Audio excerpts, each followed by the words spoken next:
कृपा हो जाएगी ना कि जा पर कृपा और राम कहे होई, पर कृपा करे सब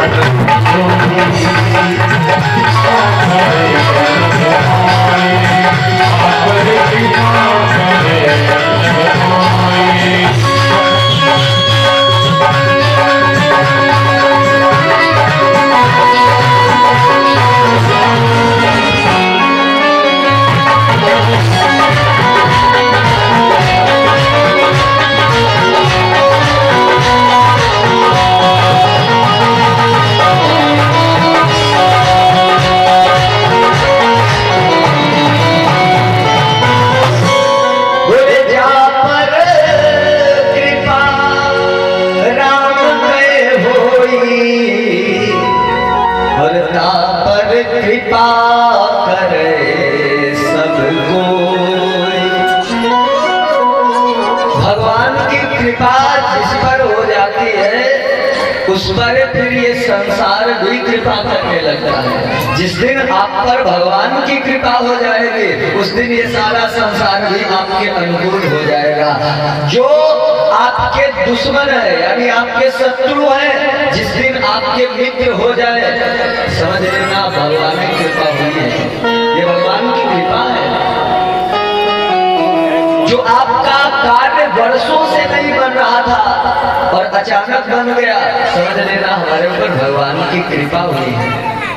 जा पर कृपा राम कहे होई, ता पर कृपा करे सब कोई कृपा करता है।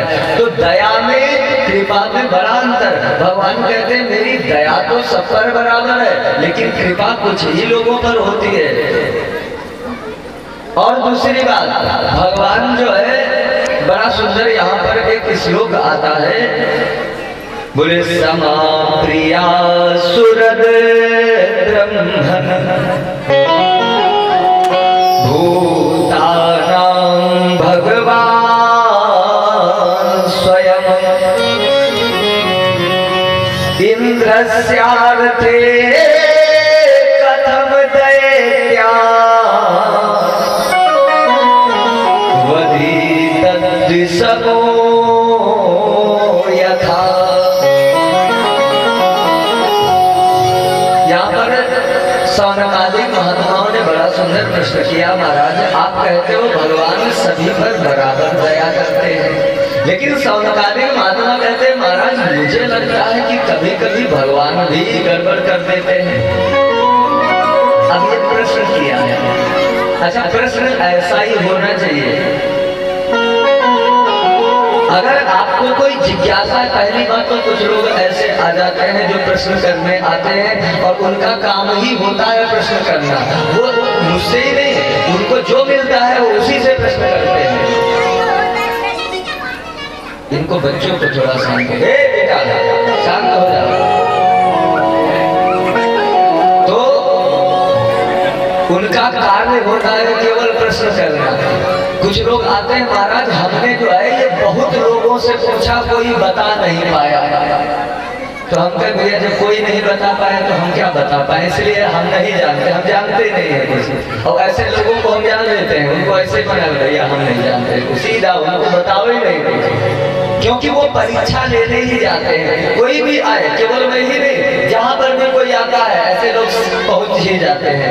दूसरी बात, एक बार तो हमसे प्रश्न कर दिया, यही इधर कायमगंज पड़ता है, उधर मैं कथा कर रहा था, वहाँ पे एक लोग आए और उन्होंने प्रश्न कर दिया, बोले महाराज ये बताओ बाली कौन था। तो उनका बाली सुग्रीव ये दो भाई थे और वैसे तो बंदर थे। तो कहा बाली बंदर था। हाँ भाई पढ़ा तो ऐसे ही है। तो बोले महाराज ये बताओ बाली की जब बंदर था तो उसके पूंछ भी होगी। हमके बंदर की पूंछ तो होती है, और क्या तुम्हारे यार होगी? पूंछ तो बंदर ही की होगी। तो हम कहे हाँ पूंछ भी थी। बोले महाराज हमने बहुत लोगों से पूछा लेकिन कोई बता नहीं पाया। हम कहे क्या नहीं बता पाया? बोले महाराज जब बाली के पूंछ थी तो बाली की पत्नी तारा के पूंछ क्यों नहीं थी? अब ये कोई प्रश्न हुआ? बाली के पूछ है और बाली पत्नी तारा के पूछ नहीं।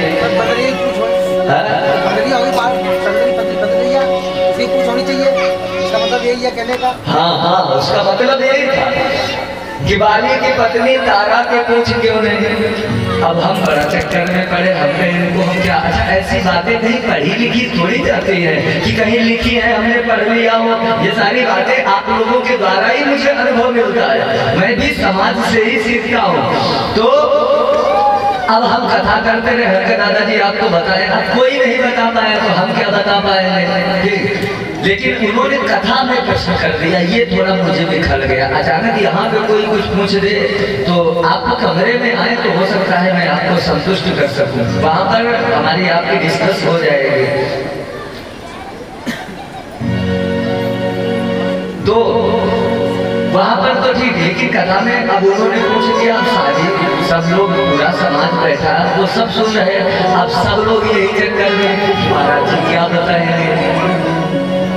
अब कथा में लोगों का ध्यान नहीं उधर ही ध्यान। अब हम भी चक्कर में पड़े कि इनको बताएं तो क्या बताएं। अचानक मेरी नजर गई, अच्छा मंच पे जब बैठे और इस परिस्थिति में मैं फंसा तो मैंने वहीं पे गुरुदेव भगवान को याद किया। हमने गुरुदेव भगवान का कृपा कर,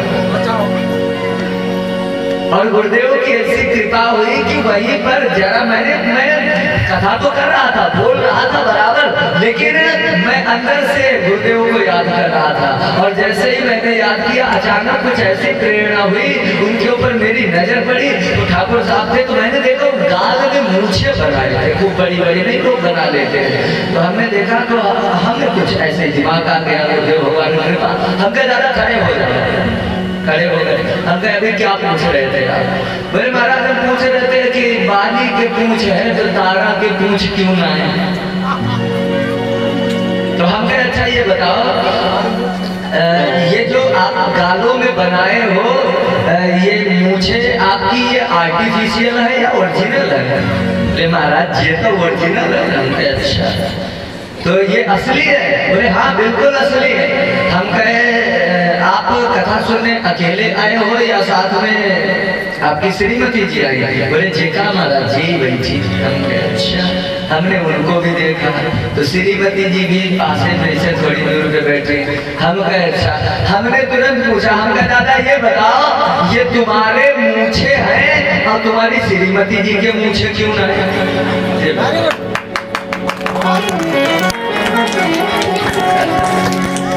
आपके मूछे इतनी बड़ी बड़ी है और पत्नी के मूछे क्यों नहीं? बोले महाराज उनके नाए हैं। तो हम ऐसे तारा वो बाली के पूंछ थी और तारा के पूंछ नहीं है, जैसे आपके मूछ है आपकी पत्नी के मूछ। इसका यही उत्तर है। एक बार और ऐसे मुझसे प्रश्न कर दिया गया। ये तो गुरुदेव भगवान की बड़ी कृपा है, जो हम लोग बाहर जाते हैं पता नहीं कहाँ कैसे कैसे लोग मिलते हैं, सब गुरु की कृपा होती है। इसलिए ऐसे प्रश्न कर दिया। बोले महाराज ये बताओ आकाश में सियार कब हुआ नहीं? अब हम बड़ा चक्कर में पड़े, वो भी कथा में ही प्रश्न हो गया। तो हम कहे आकाश में सियार कब? सियार तो जो है जंगल में झाड़ियों में रहते हैं। अब हमको ये भी नहीं पता। अब हम फिर चक्कर में फंस गए। फिर हमने गुरुदेव भगवान को वहां भी याद किया और कुछ ऐसी कृपा, इतनी बढ़िया बात मन में आ गई। कथा चल रही थी हनुमान जी महाराज की, अचानक मुझे याद आया। हम कहे दादा खड़े हो जाओ, क्या पूछ रहे हो? बोले महाराज आकाश में, अच्छा ये टोटके टाइप है नहीं, वो क्या कहते हैं अपठा, ये ऐसे ही प्रश्न होते हैं फंसाने वाले, ये फंसाने के लिए होते हैं। तो हमसे पूछा ये आकाश में सियार कब हुआ नहीं? हम क्या खड़े हो जाए? गुरुदेव भगवान का याद किया, याद भी आ गया। हम क्या खड़े हो गए?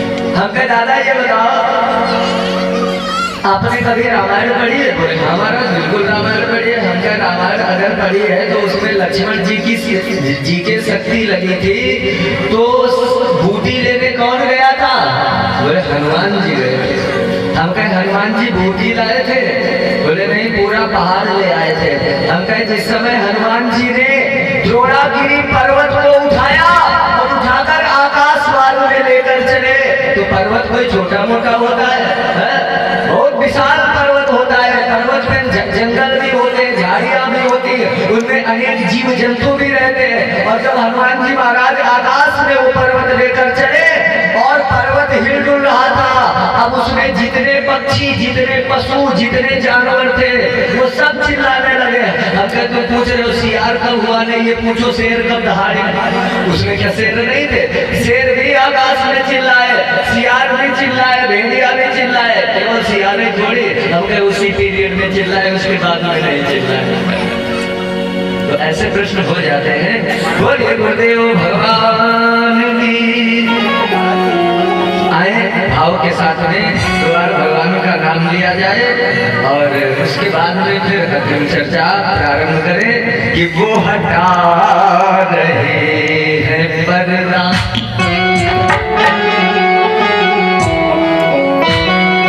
वो हटा रहे हैं पर्दा और सरेआम चुप के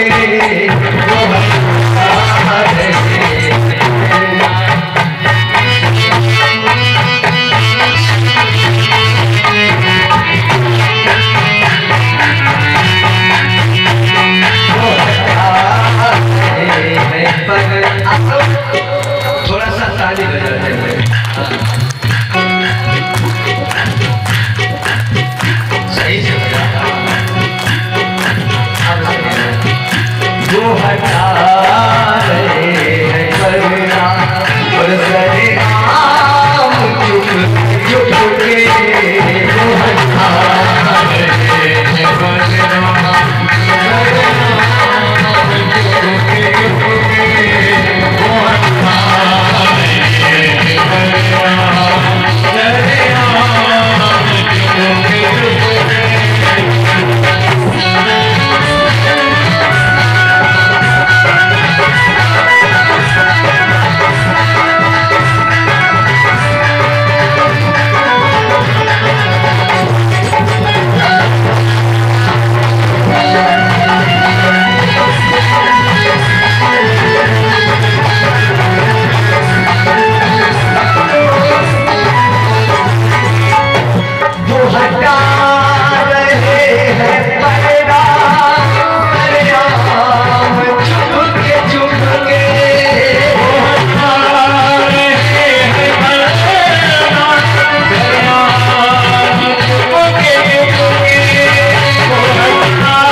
और मेरा पास चुप के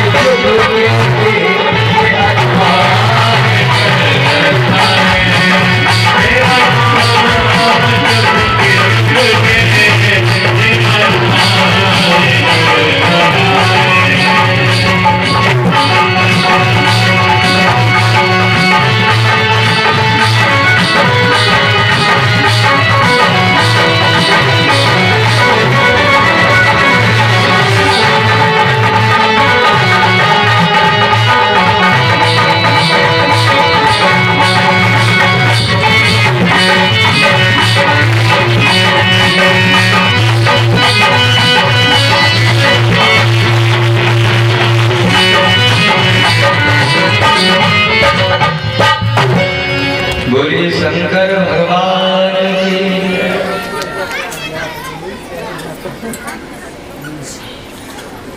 तो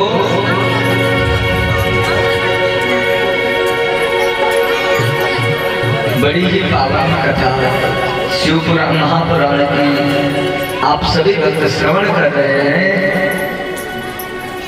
कल कथा को विराम दिया गया, भगवान शिव कैलाश पर्वत को जा रहे हैं। माता सती जी ने यहाँ पर भगवान शंकर से झूठ बोला।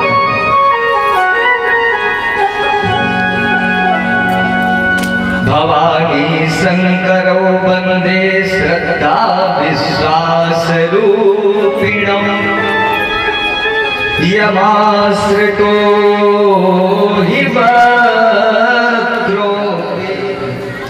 यहाँ पर भगवान शिव विश्वास का स्वरूप है और भगवान शिव माता सती को समझा रहे हैं कि सती परीक्षा लेने मत जाओ। यही तो भगवान शिव ने समझाया। भगवान शिव है क्या? विश्वास। अब सती माता विश्वास का भी विश्वास नहीं कर रही है। अच्छा, माता सती जी ने 3 पाप किए हैं, मुख्य पाप 3 पाप, और ये 3 पाप माता सती ने नहीं किए, हम लोगों से भी यही 3 पाप रोज होते हैं। माता सती ने पहला पाप कौन सा किया है? पहला पाप तो माता सती ने किया है कि भगवान राम को देखकर उन पर शंका की, भगवान पर शंका की। अच्छा, हम लोग भी ये काम करते हैं, ये पाप हम लोग भी कर रहे हैं। ऐसा कौन है जो ये पाप नहीं करता है? सब भगवान पर शंका करते हैं। मंदिर में जाएंगे और भगवान से प्रार्थना करते हैं, प्रभु तन मन धन सब तेरा, क्या लागे मेरा। ऐसे ऐसे बोल देते मेरा क्या है तो सब आपने कहा। और प्रसाद मात्र 5 रुपए। अच्छा, अपने लिए जब भी आएगी घर में तो बढ़िया वो कौन सी दूध वाली बर्फी आएगी या बढ़िया छेना मंगाया जाएगा, काला जाम मंगाया जाएगा, और भगवान को चढ़ाना हो तो फिर बतासा जाएगा। अपने लिए छेना, भगवान के लिए बतासा, और फिर कहते भगवान हमारी सुनते नहीं। जब तुम्हारे अंदर यहीं पे ये विद्वेष आ रहा है। माता सती ने भगवान पर भरोसा नहीं किया, राम जी पर भरोसे तो नहीं किया है। राम जी को नकली समझा कि ये साधारण राजकुमार है, ये भगवान नहीं है। हम लोग भी यही समझते हैं कि भगवान है कहाँ, पत्थर है। अगर भगवान मानते तो भगवान की तो अपने से ज्यादा व्यवस्था होनी चाहिए। हम लोग करते क्या है? भगवान के लिए बतासा, अपने लिए बढ़िया छेना। भगवान की पूजा के लिए अपने लिए बनवाना है कुर्ता तो बढ़िया कहो, वो सिल्क वाला कपड़ा होना चाहिए, वो कपड़ा होना चाहिए, बढ़िया कपड़ा होना चाहिए। और भगवान की अगर पूजा करना तो कहीं 10 रुपया मीटर वाली चूल लगा लो भगवान के लिए तू। अच्छा, एक चीज और, भगवान के लिए तूल मंगा रहे हैं। इतना ही नहीं, पूजा का भी नियम हमारे यहाँ बड़ा गड़बड़ हो गया, बहुत गड़बड़ हो गया। पूजा का नियम इतना गड़बड़ कर दिया है। अच्छा, हम तो नवरात्र में हम 4 कथा करते हैं, 4 कथा। पहला तो भागवत कथा, दूसरी शिव महापुराण की कथा, तीसरी राम कथा और चौथी देवी भागवत की कथा। मैं ये 4 कथाएं करता हूँ। तो नवरात्र में कहीं न कहीं मंदिर पे ही कथा होती, अक्सर नवरात्रि में किसी न किसी देव स्थान पे ही कथा होती। और हमने देखा है हमारे यहाँ की माताओं ने बड़ा गड़बड़ कर दिया है, पूजा का क्रम इतना बिगाड़ दिया है, इतना बिगाड़ दिया है कि आज की पूजा देखने लायक रहती ही नहीं है। और ये जो भी लोग आप लोग आते हो ना, ये लास्ट में चढ़ाया करो, लास्ट में। हाँ, आते जाओ थोड़ा बैठ जाओ और लास्ट में सब लोग साथ में चढ़ाओ। और बीच में कथा में बार बार आप लोग आते हैं तो डिस्टर्ब होता है। हाँ, ये मैं ये नहीं कहता हूँ कि पैसा ना चढ़ाओ। हाँ, बिना पैसे के ये कार्यक्रम नहीं हो पाएगा, क्योंकि भाई बहुत इसमें खर्चा है। तो इसलिए ये नहीं मैं मना कर रहा हूँ कि पैसे न चढ़ा, तब तक रखे ना।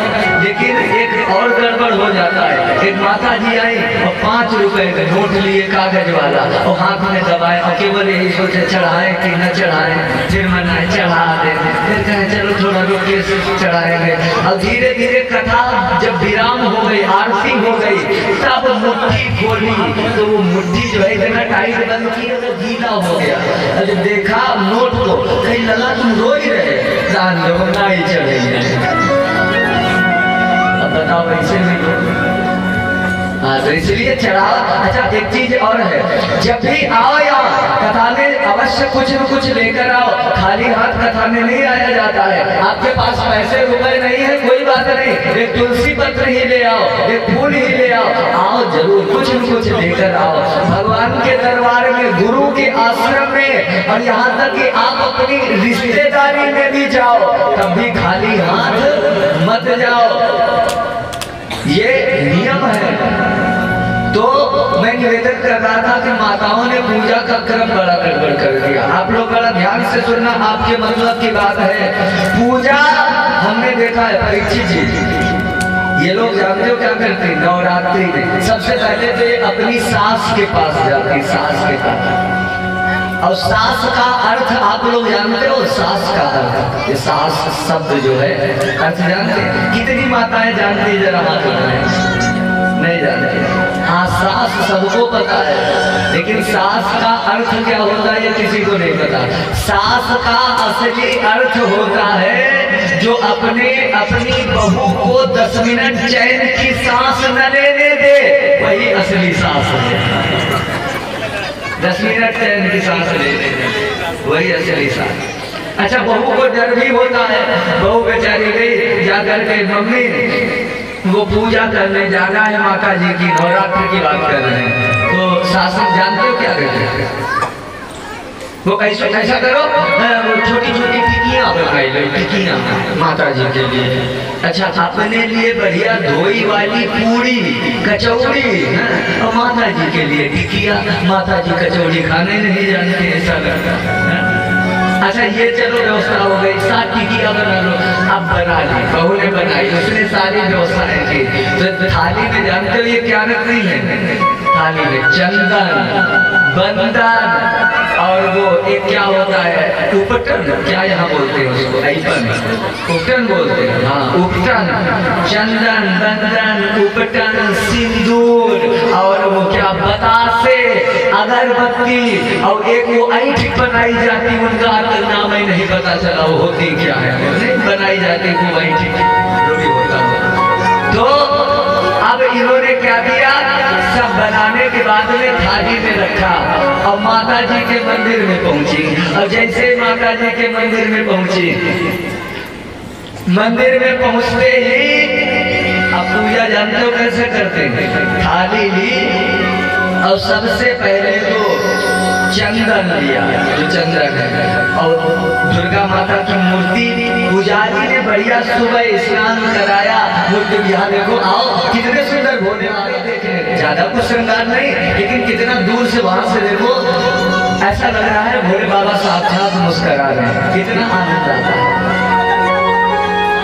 अब ये जिसने सजाया है उससे पूछिए कि उसने कितनी मेहनत की है, ठीक है? जो पुजारी होता है उसने क्या किया, उस पुजारी ने तो बेचारे ने सुबह 4 बजे जगा और 4 बजे से उसने स्नान किया, नहाया धोया, उसके बाद उन्हें मंदिर साफ किया और सारी व्यवस्था। बड़ी बड़ा काम हो जाता है, ये छोटा काम नहीं है। प्रतिदिन जिसको करना पड़ता है उससे पूछिए आप कितना बड़ा काम होता है। तो इन्होंने क्या किया, हाँ जो लोग आते जा रहे हैं वो बैठ जाए, अपनी जगह पहले कवर कर लो, बाद में भीड़ हो जाएगी, जगह नहीं मिलेगी, बैठ जाओ। तो जैसे ही मूर्ति पुजारी ने सजाकर बढ़िया ड्रेस पहनाई, माता जी को चुनरी पहनाई, चुनरी लाई, बड़ी सुंदर श्रृंगार किया। अब ये जानते हो, जैसे ही पहुंची मंदिर में इन्होंने क्या किया, चंदन लिया और पूरे माता जी के मुंह में, पूरे मुंह में जो है पोत दिया।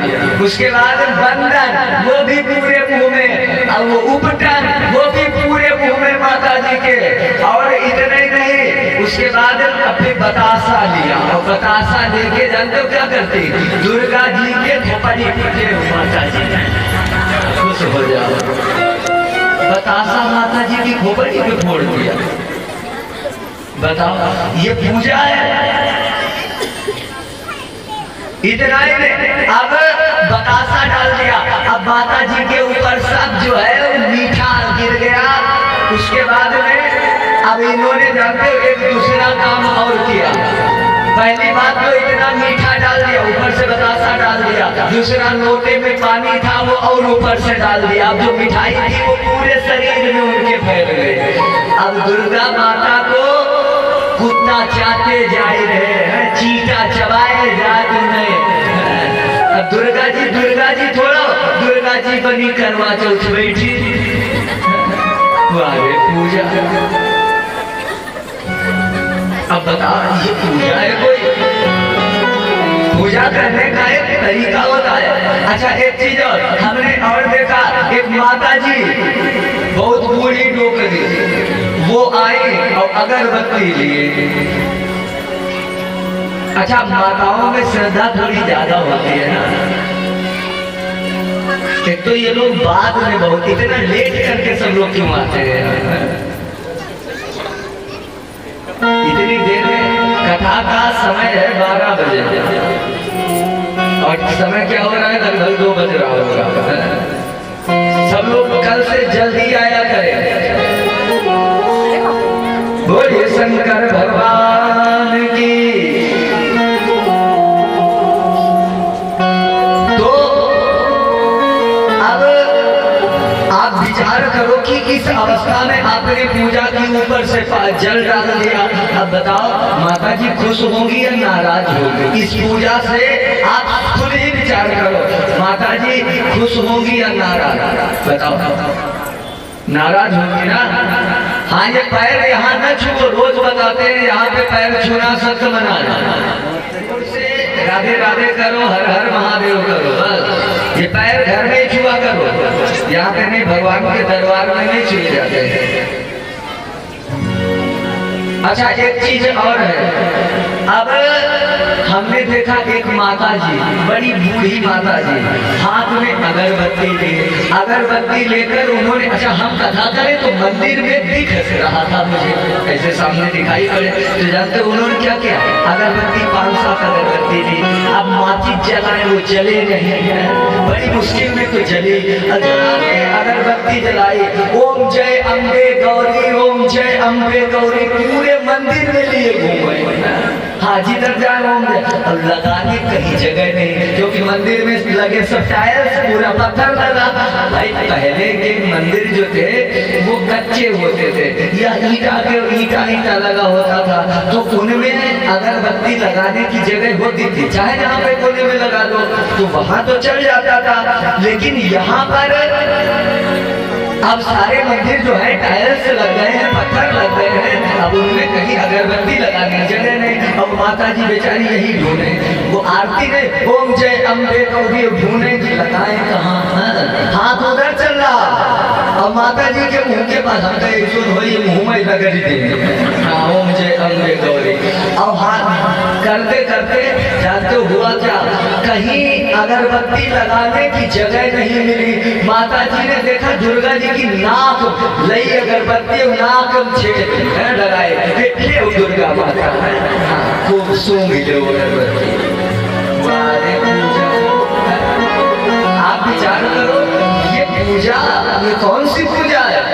इससे भगवान खुश हो जाएंगे या नाराज होंगे? भाई जैसे ये मामा जी हमारे, हाँ टारगेट हमारा तुम ही हो। तो जैसे ये मामा जी है, भाई दूसरे को नहीं कहेंगे, ये हमारे यहाँ आए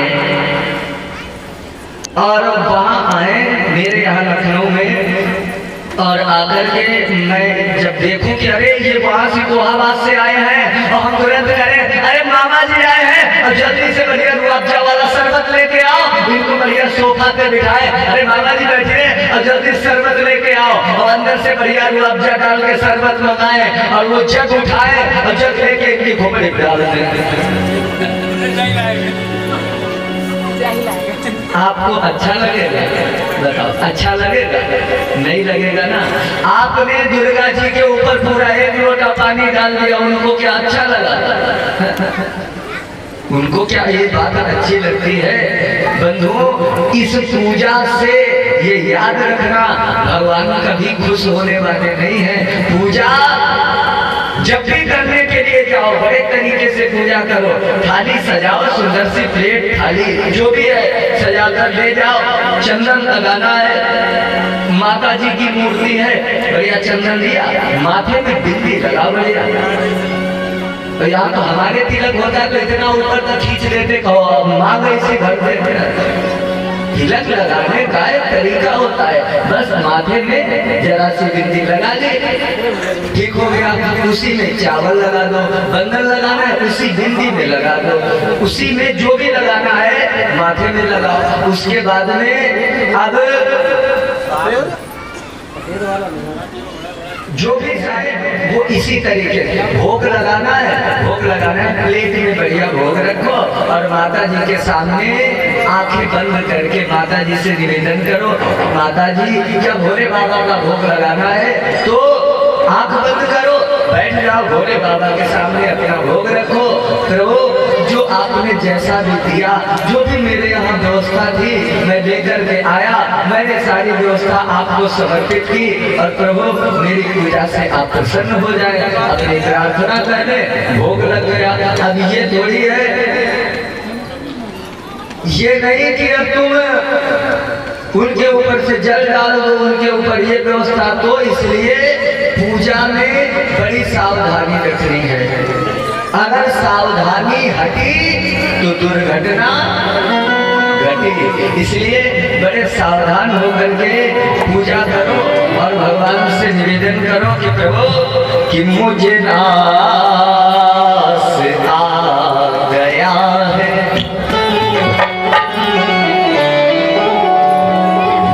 मुझे नास आ गया है, और तेरे दर पे सर झुकाना मुझे नास आ गया है, तेरे दर पे सर झुकाना मुझे नास आ गया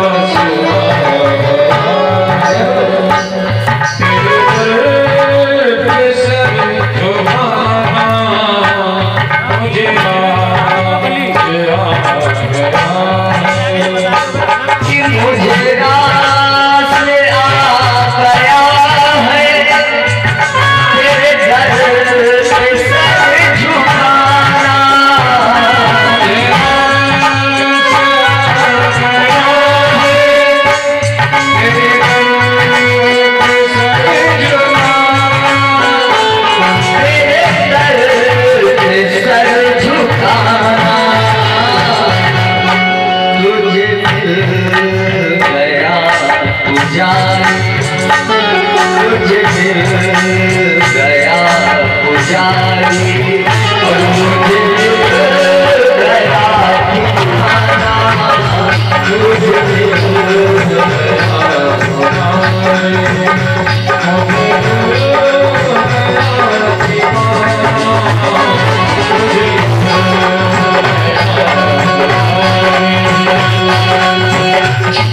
आएगी।